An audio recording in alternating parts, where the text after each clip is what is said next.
United Men of Honor is the organization, an online community organization to equip and empower and to give men what they need so that they no longer can fight the battles alone. So many men feel like that's what they're doing. They're walking with their, they got their head in the refrigerator, not knowing what's going on, being reactive. And what we're trying to do is equip, give resources, give community, and give what people need. Because I really believe men need to step up and step out and become fit to fight. Because when the adversity happens, they got to stand for their family, their country, and their community. They do. They do. More men need to be stepping into that father figure, role because God needs them there. So now you also run this Band of Brothers Bootcamp, which I think you just finished. How does this help men? So we had almost 450 guys show up for our boot camp. We started Thursday night, ended Sunday, and it was just amazing. We had 128 come forward for commitments and recommitments. And then the training, the man training, we based it on John Eldridge's Wild at Heart boot camps that he does. And so we based it on that. We have facilitators and responders, we call them, that men tell their story and they're able to walk with them and provide resources. And so it was just really, really great experience. I got involved 10 years ago. We started the first Band of Brothers in Florida. We do have 16 across the countries, and I'll be happy to give more about that. But the boot camps have changed my life. I went through the first 3 years just for me because nobody had ever trained about things that from a man standpoint and from a God point of view and how that, to live in we are doing battle, but we are unequipped.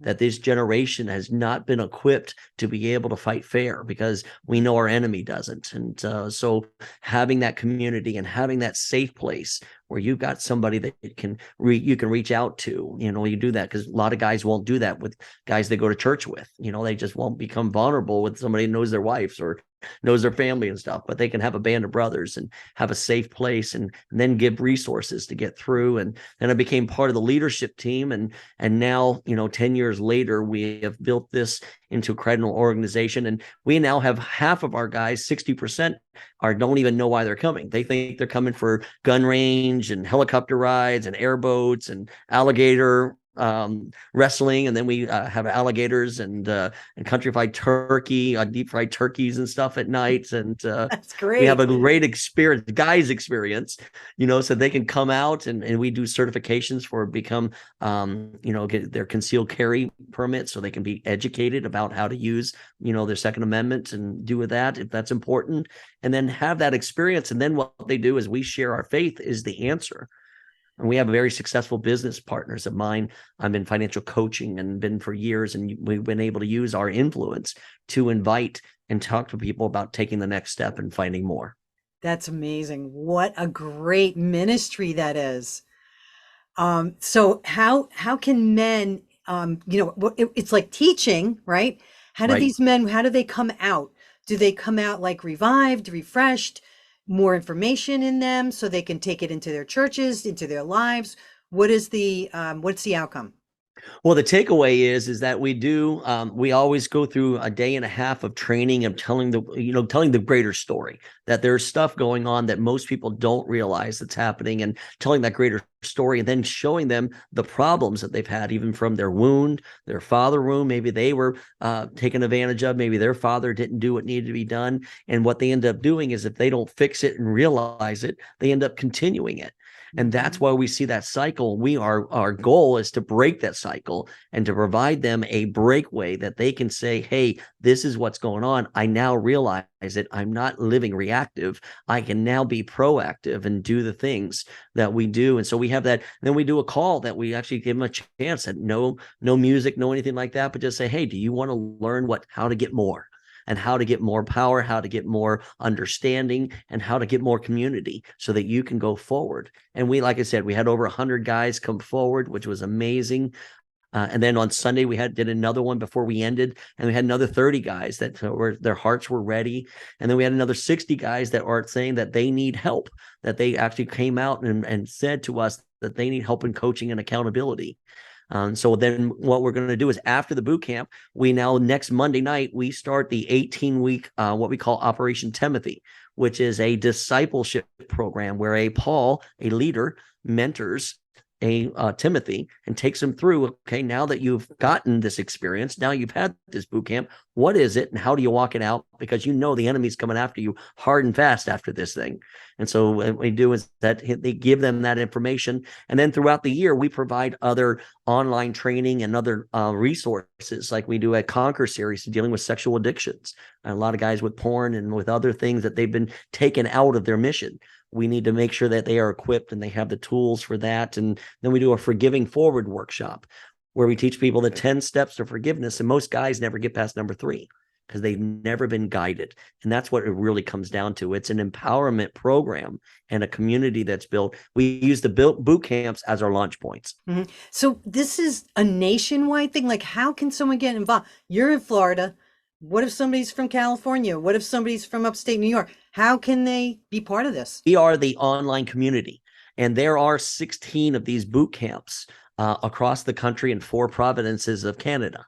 And so there are resources. And so because of we went through the COVID era, when Zoom became relevant into our lives, like even what we're able to do, here is that we can use these Zoom trainings as great in between that anybody around the world. I have people as part of United Men of Honor that are taking advantage of our Zoom trainings and our squad meetings and our interactives from around the world. They can plug in and then they can find a boot camp near us. Now, Florida is the biggest of all the boot camps, and as well as Florida is the only one that has the gun ranges, because we live in a state that allows a lot of freedoms, and we're very happy with that. And our governor, we kind of like him too. And we've gone through, but we have all this in place, and we have boot camps in other areas that happen during the spring or during the fall. And we can make that resources available to anybody across the country, or they can come in May or November into Florida.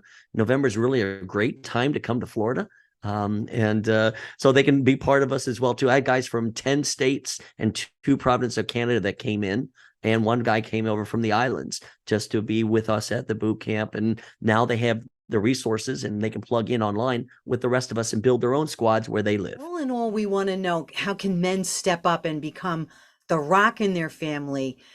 Does Men of Honor, the Band of Brothers Bootcamp, do they teach men how to leave a legacy for their family, to step up, be the father, be the uncle, be the parent, be the coach, be the leader, coach, right? Be the politician. It doesn't matter, whatever leadership it is. Yes, yes, and yes. Okay. Is that first off, we provide the resource. I talked about the Zooms. We have the boot camps. We have them across the country. We have the first book, our first book in the United Men of Honor. If you look behind me, it's United Men of Honor, Overcoming Adversity Through Faith. Had 21 men who became real and transparent and shared their story of what they went through in their life. We have one gentleman that was on COVID ICU last year, and he was, because of what he learned and because of the Lord, basically his faith and his family helping him through, and the steps that he did, he was the only person to walk out of that COVID ward at that time, and he was the only one that walked out. We had another gentleman that has the Job story. There was a doctor, a very successful doctor, lost his family, lost his kids, and relationship. He was was in a wheelchair, was told he was never going to walk again, lost his job, everything. He was the total Job story, but his faith got him through, and God has given him everything back, and he's in the process. He's in the book as well too. My story about the influences of the 4 men in my life, how my 2 sets of grandparents, if you don't have a father, or maybe you don't have a male figure, that there might be somebody else, a coach or a grandfather, because my 2 grandfathers stood in the gap for me. And I tell the story how my father and my stepfather the 4 of them were able to round me out and get me to where I want to be. What is the biggest story that you saw God just change a life in a flash? Yep. And I would say that it would be me. All right. I went there. I grew up, I was a pastor's son. My dad was a pastor, and I grew up in the church. My grandfather used to be the old revival time crusades, tent meetings of the 50s and 60s with the Shambachs and the Catherine Kumans and the stuff. And so I grew up knowing it. I have an uncle who has a seminary, and my aunt runs an education foundation and orphan care centers and stuff. So I've had all around me, and I grew up with that. And then I chose to have 20 years of Jonah. seeing what I saw, and nothing that I kind of called myself like a Christian atheist. Okay. I believe God and I believe salvation. I had fire insurance, but as far as everything else, it wasn't necessarily there. My walk, I was building my business. I own financial coaching brokerages, and I do that. And I was, with my family and my son. And then God really just rocked me when I came to it, because I went through a life change.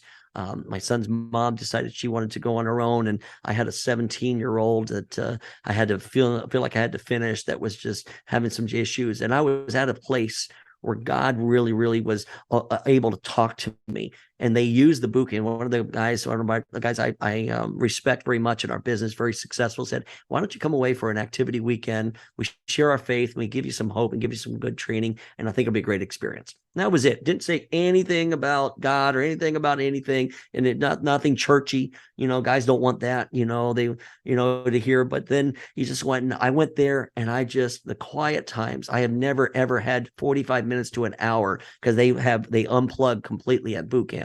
Okay. And then they have a mandatory quiet time, no talking, no internet, no phone, no anything. And most guys never do that for more than 5 or 10 minutes, and much less 45 minutes to an hour. But I was really able to self-analyze and understand, and then take that training that they taught us, and that how they equipped, and be part of a new community that really changed me and changed my direction. And now God has taken me from those 20 years of Jonah and told me that I've got 5X of ministries to do. So now our focus is to totally change it. So my wife and we're just celebrating our 10th anniversary, and we both have come from broken roads in the past, but God is using us. And so I know you had her on your show. They're the Women World Leaders, which is a women empowerment and a resources for women across the world that they can access in multiple languages. I have the Band of Brothers and United Men of Honor, that we provide resources for men. We have family ministry as well. We have our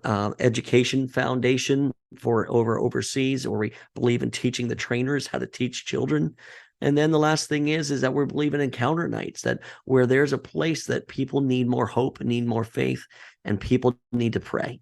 And so we have a prayer ministry called South Florida Praise. And now we're going to look to maybe do a nationwide USA Praise, and how that they can actually have that. And then we can totally prepare people for the back of the book, that I always like to say, because I know it's there. If we don't teach people, men, women, families, how to be encouraged and empowered, and how to fight the enemy, okay, so that they're going to get taken out when the next COVID or the next, economic cycles or whatever, we need to be prepared to go forward. And that's really where my heart is. So before we close, what would you like to leave the audience with? One of the things I would encourage is that find some resources. If you have a man, a son, a brother, a parent, a father, a husband that maybe needs a little help, they need more community, they need more guidance and direction, they need to step up. And that we understand that. You take a look at our book, United Men of Honor, Overcoming Adversity. Learn from the stories of how men tell what they went through. Because one of the things that you hear a lot of times here is that men don't feel appreciated today because of all the equal rights and all the equal stuff. And I'm fully on that. I believe everybody's equal in the sight of God. Okay, that's the way we're made. But because of this, that they feel not as appreciated in this world as much. And that's why this world is saying that testosterone is toxic, where God says they want Braveheart Christians, not to have Mr. Rogers Christians. Okay, that's what this world says. And then the kids don't know what their genders are, because they don't have a father that is stepping up and teaching what it is you need to be a man. Okay, and that you need to be a man so you can lead, so a woman can be the best woman they can be. It's not a matter of hoarding over, it's a matter of lifting up. That's what we do. The management philosophy that Jesus taught us is you can't push a rope, you can only pull it. And so I would recommend take a look at our book, maybe listen to it or read it, look at some resources on that, and encourage them. Pray for your man. Okay, first and foremost, pray for them. The greatest thing we can do for our families and for our partners and for the men or women in our life is pray for them first off, and then find resources. Find resources, whether it be a women's group or a men's group or a family. Find the independent resources in addition to your church, because church is great, and I understand that, but sometimes people need to get some outside influences and some outside safety of where they can be real and feel comfortable. And then it's not to replace the church, but to complete the church.